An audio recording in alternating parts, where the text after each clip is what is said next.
Top ട്യൂഷന്റെ class 9 ബയോളജിയിൽ ഫോട്ടോസിന്തസിസിനെക്കുറിച്ച് പഠിക്കാം. സസ്യങ്ങൾ സ്വന്തമായി ഫുഡ് ഉണ്ടാക്കുന്ന പ്രോസസ്സാണ് ഫോട്ടോസിന്തസിസ്. ഇത് സസ്യങ്ങളെ ഓട്ടോട്രോഫ്സ് എന്ന് വിളിക്കാൻ കാരണമാവുന്നു.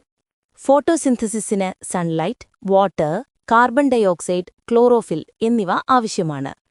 ഇലകളിലെ ക്ലോറോപ്ലാസ്റ്റിലാണ് ഈ പ്രവർത്തനം നടക്കുന്നത്.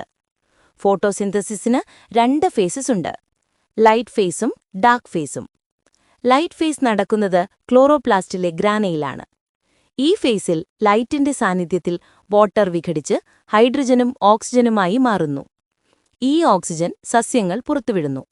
കൂടാതെ എനർജി മോളിക്യൂളായ ATPയും ഈ ഫേസിൽ നിർമ്മിക്കപ്പെടുന്നു.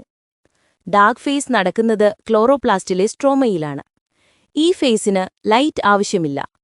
ലൈറ്റ് ഫേസിൽ നിന്നുള്ള ഹൈഡ്രജനും ATPയും ഉപയോഗിച്ച് കാർബൺ ഡയോക്സൈഡിനെ ഗ്ലൂക്കോസാക്കി മാറ്റുന്നു.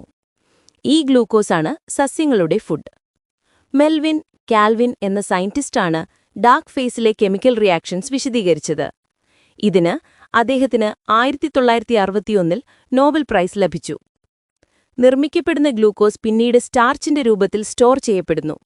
ഈ സ്റ്റാർച്ചാണ് സസ്യങ്ങളുടെ ഗ്രോത്തിനും മറ്റ് ജീവികളുടെ നിലനിൽപ്പിനും ബേസിസ് ആകുന്നത്. അങ്ങനെ ഭൂമിയിലെ ലൈഫിന്റെ എനർജി സോഴ്സ് ഫോട്ടോസിന്തസിസ് ആണ്.